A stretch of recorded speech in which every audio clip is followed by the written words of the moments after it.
नमस्कार, मैं हूं आपके साथ हिमानी नैथानी। तो जैसे कि आसार थे, संसद में आज ठीक वैसा ही हो रहा है। उत्तराखंड के मुद्दे पर राज्यसभा में जबरदस्त हंगामा हुआ है। कांग्रेस के सवालों पर सरकार ने कहा कि ये मामला कोर्ट में है, इसलिए इस पर चर्चा नहीं की जानी चाहिए, जबकि कांग्रेस इस पर चर्चा की मांग कर रही थी। इस दौरान राज्यसभा में कांग्रेस ने पोस्टर्स भी लहराए।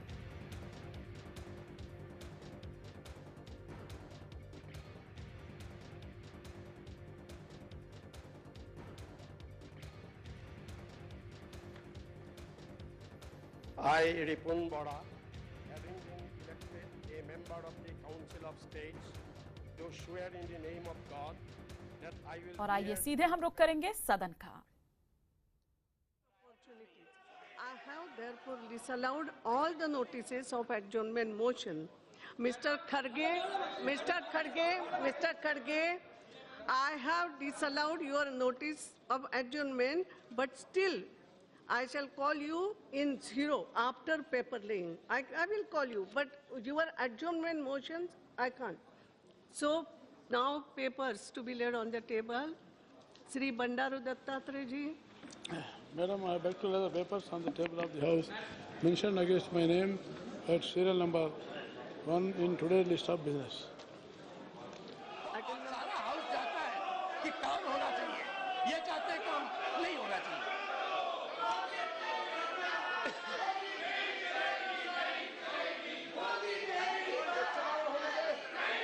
बोलो प्लीज बैठ जाइए, आप लोग बैठ जाइए प्लीज। देखिए, दीज आर योर क्वेश्चंस, बैठ जाइए। House is adjourned till 2 p.m. 2 p.m. चलो। Ordinances, Hindi and English versions under Article 123(2)(a) of the Constitution. Number 1. The Uttarakhand Appropriation Vote on Account Ordinance 2016, promulgated by the President on 31st March 2016. Number 2. The Enemy Property Amendment and Validation, Second Ordinance 2016, promulgated by the President on 2nd April 2016. Number 3 of 2016. Thank you, ma'am. Item 6A, Sri Haribhai Chaudhary. Haribhai Chaudhary is not there? Yes. Haribhai Chaudhary, 6A. अध्यक्ष महोदय, मेरे सामने paper लिखा है, उनको ले करता हूँ। हाँ. Report of Standing Committees on Railway, Sri Dinesh Trivedi ji, not there? Ramesh Kaushik ji. Yes. सूचना रेलवे मंत्रालय रेलवे बोर्ड के अनुदान मांगों 16 संबंध में रेल संबंधी स्थायी समिति 2015-16 9वां प्रतिवेदन हिंदी और अंग्रेजी में संस्करण प्रस्तुत करता हूँ।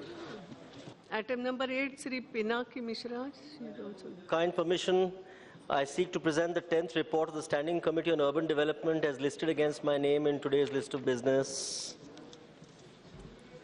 Item number 9, Dr. Sanjay Jaiswal. Madam, I beg to move that the extension of time granted to the Joint Committee on the Insolvency and Bankruptcy Code 2015 by the House on 26 February 2016 for presentation.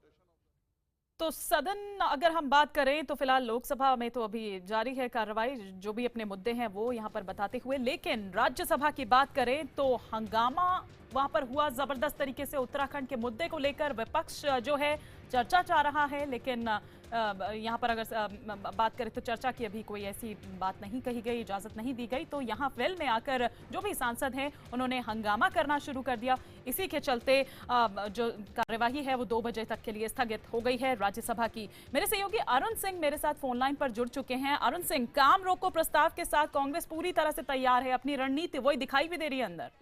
देखिए, जैसा कि पहले ही अंदाजा लगाया जा रहा था कि उत्तराखंड में राष्ट्रपति शासन को लेकर के कांग्रेस आक्रामक रुख अख्तियार करेगी, और कल की प्रेस कॉन्फ्रेंस में ही कांग्रेस ने साफ कर दिया था कि इस मसले पर वो संसद की कार्रवाई नहीं चलने देगी। और वही हुआ, जब संसद की कार्रवाई शुरू हुई तो उसके बाद गुलाम नबी आजाद जो विपक्ष के नेता हैं राज्यसभा में कांग्रेस के, उन्होंने ये कहा कि जो नैनीताल हाईकोर्ट की डबल बेंच का फैसला था, उस फैसले को उद्धृत करते हुए उन्होंने जजों की तारीफ करनी शुरू करी, उनके साहस की बात की, उस पर पॉइंट ऑफ ऑर्डर सरकार की तरफ से उठाया उठाया गया, जब संसदीय कार्य राज्य मंत्री मुख्तार अब्बास नकवी ने कहा कि जो भी मामला न्यायालय के विचाराधीन है उस मसले पर सदन में कार्रवाई के दौरान चर्चा नहीं हो सकती। इस पर विपक्ष का कहना था कि कोल स्कैम से लेकर तमाम ऐसे मामले रहे हैं, चाहे वो जेएनयू का मामला रहा हो, उन मसलों पर भी चर्चा सदन में हुई थी, जबकि वो मामले न्यायालय के विचाराधीन थे। इन बातों को लेकर पॉइंट ऑफ ऑर्डर दोनों तरफ से उठाया गया और उस बीच कांग्रेस के जो सदस्य हैं वो वेल में आ गए और उन्होंने प्रधानमंत्री नरेंद्र मोदी के खिलाफ नारेबाजी करनी शुरू कर दी और जिसके बाद सदन स्थगित करना पड़ गया। बिल्कुल अरुण, लेकिन क्या माना जाए, बजट सत्र का ये जो दूसरा भाग है क्या फिर हंगामे की भेंट चढ़ सकता है? क्योंकि शुरुआती दिनों में अगर इस तरह के हाल है तो आगे हम क्या देखें? जो जीएसटी जैसे विवादित जो मुद्दे हैं उनका फिर क्या होगा? देखिए, निश्चित रूप से आगाज ऐसा है तो अंजाम क्या होगा, इस बाबत बड़ी आसानी से अंदाजा लगाया जा सकता है। लेकिन ये है कि कांग्रेस पार्टी की तरफ से ये जरूर कहा जा रहा है कि सदन चलाना वो चाहते हैं। हो सकता है कोई बीच का रास्ता निकले और चर्चा के लिए अगर दोनों पक्ष तैयार हो जाते हैं तो एक कंस्ट्रक्टिव डिबेट इस मसले पर हो सकती है। लेकिन उत्तराखंड का मसला थोड़ा कांग्रेस के लिए ज्यादा बेनिफिट लग रहा है, उनको सियासी फायदे का लग रहा है, जब वो अपने आप को शहीद के रूप में, विक्टिम के रूप में पेश कर रहे हैं कि सरकार जो उनकी चुनी हुई सरकार थी उसे केंद्र के इशारे पर, ऐसा कांग्रेस ने आरोप लगाया कि केंद्र के इशारे पर उसको डिसमिस किया गया। बिल्कुल अरुण, आप मेरे साथ बने रहिए क्योंकि हम यहाँ पर ये भी बात करेंगे कि किस तरह से खुद प्रधानमंत्री नरेंद्र मोदी ने अपील की थी और ये कहा था कि उत्साह के साथ चर्चा कीजिए लेकिन चलने दीजिए सदन। इधर उत्तराखंड के मुद्दे पर कांग्रेस सांसद गुलाम नबी आजाद की बात करें और साथ ही साथ केंद्रीय मंत्री मुख्तार अब्बास नकवी के बीच जमकर नोकझोंक हुई। आइए जरा आपको ये नोकझोंक सुनवाएं।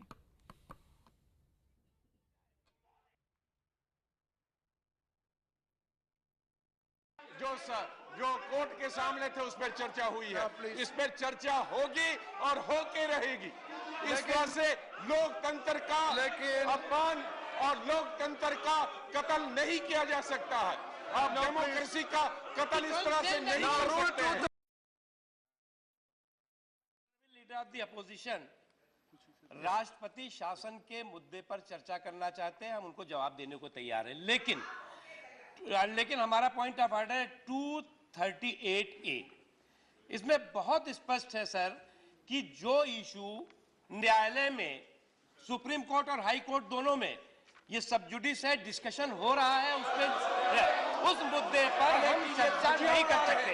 एक चीज ये बहुत स्पष्ट है, इसलिए अगर माननीय लीडर ऑफ द अपोजिशन उस मुद्दे पर चर्चा करना चाहते हैं, जो मुद्दा सुप्रीम कोर्ट सुनवाई हो रही है, हाई कोर्ट में सुनवाई हो रही है, तो हमें लगता है कि नियमों से उनको अलाउ नहीं किया जाता। और आइए अब सीधे हम रुक करेंगे लोकसभा का, जहां पर इस वक्त मल्लिकार्जुन खड़गे संबोधित कर रहे हैं। Only the government actions, how the government is behaving, and how they are purchasing MLAs, how they are pressurizing MLAs, how they are dividing MLAs, and they want to destabilize, they want to install BJP governments everywhere by killing the constitution, by what is this? नहीं, आप भी बोलो, आप बोलो, मैं बैठता हूँ। Madam हो गया, आप नेक्स्ट बोलो। श्री मुल्लापल्ली रामचंद्रन जी, नहीं हो गया ना? नहीं, बाकी आगे नहीं, मैंने कहा ना मैटर इज सब जुडिस। आपने इतनी बात बोली, no, I am sorry, no, now it is over. BJP central government के एक्शन के बारे में बात कर रहा हूँ। अभी नहीं, मैं रूल 58(7) जो आप एडजुडिकेशन के बारे में, मैं कोई उसके बारे में बोल रहा नहीं, मैं सिर्फ यही बोल रहा हूँ, the government is systematically planning to pull down the elected governments of different state where they are in opposition. This appears to be a great hurry by NDA government to grab power in every state. Perhaps the government forget that there is a democracy in this country, a rule of law and constitution to defend the inalienable rights and inalienable rights of the people. अगर आप इस ढंग से चले, अगर आप इस ढंग से अगर आप इस ढंग से चले, अगर इंटरफियर करते रहे, यूनियन गवर्नमेंट अगर हर स्टेट में डिस्टेबलाइज कोशिश करी तो इस देश में डेमोक्रेसी नहीं बचेगी, कॉन्स्टिट्यूशन नहीं रहेगा के दिन कोई हम इस सदन में आएंगे इस तो विषय ये पे हम चर्चा चाहते नहीं हैं होगी। जो I am उत्तराखंड sorry, के no, गवर्नमेंट it's में okay, no. आर्टिकल ये चर्चा का विषय आज नहीं 356 बनाएंगे, इम्पोज no. किया और वो कॉन्स्टिट्यूशन के खिलाफ में था। कॉन्स्टिट्यूशन हो गया ना? इसके ऊपर तो जैसी आशंका जताई जा रही थी ठीक वैसा ही सदन में देखने को मिल रहा है। राज्यसभा की कार्यवाही तो 2 बजे तक स्थगित हो गई है और लोकसभा में भी कुछ जिस तरह से हंगामा हो रहा है ऐसे ही आसार नजर आ रहे हैं।